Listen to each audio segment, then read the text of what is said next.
ఆంధ్రప్రదేశ్ ప్రభుత్వం అమలు చేస్తున్న తల్లికి వందనం పథకానికి సంబంధించిన ముఖ్యమైన అప్డేట్స్ గురించి తెలుసుకుందాం.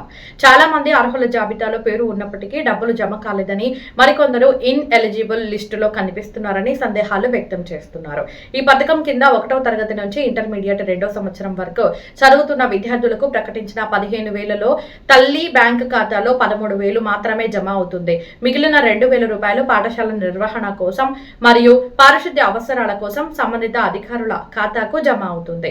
ఒక కుటుంబంలో 2 పిల్లలు ఉంటే 26,000, ముగ్గురు ఉంటే 39,000 చొప్పున తల్లి ఖాతాలో జమ అవుతుంది. ఒకవేళ డబ్బులు రాకపోతే లేదా అర్హత ఉన్నప్పటికీ ఇన్ ఎలిజిబుల్ గా చూపిస్తే ముందుగా అధికారిక పోర్టల్లో పేమెంట్ స్టేటస్, అర్హత వివరాలు చెక్ చేసుకోవాలి. ఆదాయపు పన్ను, ration card, house hold mapping, NPCI linking, తల్లి ఆధార్ వివరాలు లేదా స్కూల్ డేటాలో పొరపాట్లు వంటి కారణాల వల్ల సమస్యలు ఉంటే వాటికి అనుగుణంగా గ్రీవెన్స్ నమోదు చేయాలి. ఒకే తల్లికి 2 లేదా అంతకంటే ఎక్కువ మంది పిల్లలు ఉన్నా ఒక గ్రీవెన్స్ నమోదు చేస్తే సరిపోతుంది. చట్టబద్ధమైన గార్డియన్ వివరాలు నమోదు చేయాలి.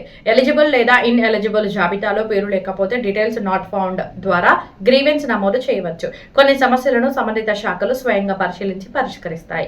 కాబట్టి ప్రతి సమస్యకు విడిగా గ్రీవెన్స్ అవసరం ఉండకపోవచ్చు. కాబట్టి మీ వివరాలను ఒకసారి జాగ్రత్తగా పరిశీలించి అవసరమైతే మాత్రమే గ్రీవెన్స్ నమోదు చేయండి. ఈ సమాచారం మీకు ఉపయోగకరంగా అనిపిస్తే వీడియోకు లైక్ చేయండి, షేర్ చేయండి.